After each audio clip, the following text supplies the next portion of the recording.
संसाधन किसे कहेंगे, क्या होता है ये देखिए, ये पशु के लिए चारा, ये पशु के लिए चारा मतलब घास फूस, ठीक है। और घरेलू उपयोग के लिए ईंधन, घरेलू उपयोग क्या है, ईंधन मतलब लकड़ी उकड़ी, और आपका वन उत्पाद जैसे फल और औषधि जो है उत्पन्न कराती है। मतलब जो साझा संपत्ति संसाधन है, मतलब आप कहेंगे कि वैसी संसाधन जो पशुओं के लिए चारा, घरेलू उपयोग के लिए ईंधन और वन उत्पाद जैसे फल और औषधि उत्पन्न कराती है, तो उसे साझा संपत्ति संसाधन कहा जाता है। क्या सुना आपने कि वैसा संसाधन जो पशुओं के लिए चारा, पशुओं के लिए चारा और घरेलू उपयोग के लिए ईंधन जैसे कि लकड़ी और वन उत्पाद जैसे फल और औषधि उपलब्ध कराती है, तो उसे हम साझा संपत्ति संसाधन कहते हैं, कॉमन प्रॉपर्टी रिसोर्स कहा जाता है। यह विशेषकर भूमिहीन कृषकों के जीवन यापन में महत्वपूर्ण भूमिका निभाती है। मतलब साझा संपत्ति जो संसाधन है, ये संसाधन जो है ज्यादातर किनके लिए महत्वपूर्ण होता है, तो जो भूमिहीन कृषक होते हैं, मतलब जिनके पास भूमि नहीं होती है या बहुत ही अल्प भूमि होती है।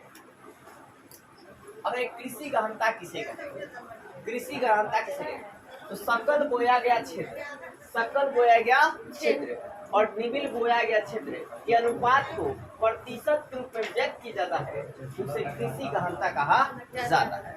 तो क्या सुना आपने, सकल बोया गया क्षेत्र और निबिल बोया गया क्षेत्र के अनुपात को प्रतिशत के रूप में व्यक्त किया जाता है, तो उसे कृषि गहनता कहा जाता है। अब ये सकल बोया गया क्षेत्र क्या होता है, तो है क्या कि मतलब जैसे भूमि को अनेकों प्रकार के क्षेत्र होते हैं, उन क्षेत्रों को टोटल को ऐड कर दीजिएगा तो उसी को सकल बोया गया क्षेत्र कहा जाता है।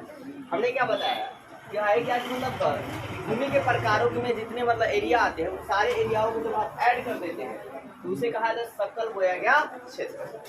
और निबिल बोया गया क्षेत्र आपको कल लिखा था, निबिल बोया क्षेत्र क्या होता है, तो हमने बताया कि कृषि गहनता किसे कहते हैं, सकल बोया गया क्षेत्र और निबिल बोया गया क्षेत्र के अनुपात को प्रतिशत के रूप में व्यक्त करते हैं, तो उसे कृषि गहनता कहा जाता है। अर्थात कृषि गहनता बराबर सकल बोया गया क्षेत्र बटा निबिल बोया क्षेत्र इंटू 100। आप ऐसे लिखो।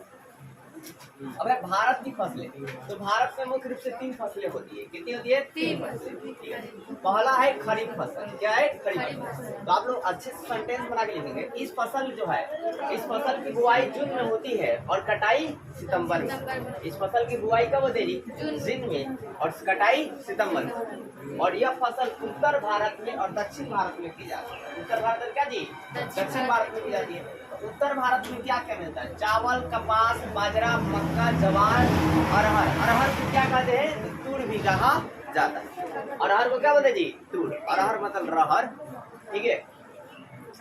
और आपका दक्षिण में चावल, मक्का, रागी और मूंगफली और ज्वार जो है बोई जाती है। और आगे एक प्रकार फसल होता है, अब देखिए बोलकर कैसे होता है। देखो भाई क्या की रबी फसल, रबी फसल जो फसल की बुआई अक्टूबर में करते हैं और कटाई कब करते हैं, मार्च में। ये कब करते हैं भाई साहब, जून में बोते हैं, अभी जून का सीजन चल रहा है भाई, और सितंबर में क्या करते हैं जी, काटते हैं, उसे खरीफ फसल कहा जाता है। और ये सब फसल क्या है, चावल, कपास, बजरा, मक्का, ज्वार, अरहर, तूर, ये सब क्या उत्तर भारत में बोई जाती है। दक्षिण भारत में क्या है, चावल भी है, मक्का और क्या है, रागी, मूंगफली और क्या जी, ज्वार। रबी फसल की बात करते हैं, अक्टूबर में हम लोग बोते हैं और मार्च में काटते हैं। तो जो फसल को अक्टूबर में बोया जाता है, मार्च में काटा जाता है, उसे रबी फसल कहा जाता है। उत्तर भारत में गेहूं, चना, सराई, सरसों, जौ बोया जाता है और दक्षिण भारत में चावल, मक्का, रागी और मूंगफली बोया जाता है। अब जो है जायद फसल, तो जिस फसल को अप्रैल में बोया जाता है और जून में काट लिया जाता है, उसे जायद फसल कहा जाता है। जिस फसल को अप्रैल में बोया जाता है और जून में क्या कहता है, काट लिया जाता है, तो उसे जायद फसल कहते हैं। जैसे कि उत्तर भारत में वनस्पति, सब्जियां और चारा फसलें बोई जाती है और दक्षिण भारत में चावल, सब्जियां, चारा फसलें बोई जाती है। अब देखिए आर्द्रता के आधार पर कृषि के कितने भाग है, तो 2 भाग। कितने भाग है, 2। एक में आर्द्रता रहेगा और एक में आर्द्रता नहीं रहेगा। जिसमें आर्द्रता रहेगी उसे आर्द्रता भूमि कहेंगे और जिससे आर्द्रता नहीं रहेगा उसे शुष्क भूमि कहा जाएगा। क्या कहा जाएगा, शुष्क। आर्द्रता मतलब पानी की थोड़ी मात्रा, पानी क्या जी, थोड़ी मात्रा।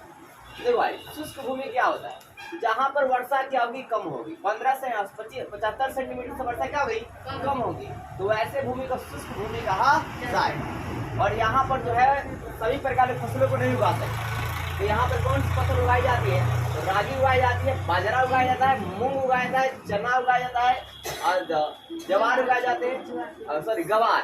और गवार क्या है भाई? तो चारा फसल का है, चारा फसल का है खिलाने वाला गवार गवार।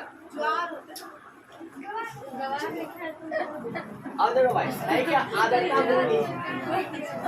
तो देखिए हमने बताया क्या कि जब भूमि में थोड़ा पानी की मात्रा हो, तो देखिए इसे ताजे पानी का जल कृषि भी कहते हैं। आर्द्रता भूमि को हम लोग क्या बोलते हैं? ताजे पानी का जल कृषि भी कहते हैं। और ये यहाँ पर वर्षा भी होती है, ठीक है ना? इस भूमि में क्या है जी? वर्षा भी होती है और जल के संसाधन भी आसानी से मिल जाते हैं। तो यहाँ पर खेती चावल की हो जाती है, जूट की होती है, क्या जी करना है मतलब पूछ लिया जाएगा कि आर्द्रता भूमि वाला कृषि कौन सा है? तो चावल, जूट और क्या जी गन्ना। शुष्क भूमि वाला कृषि कौन सा है? रागी, बजरा, मूंग, चना, जवार। मतलब जहाँ पर पानी ना हो तो वहाँ पर आप मूंग बोल सकते हैं। क्या बोल सकते हैं? मूंग।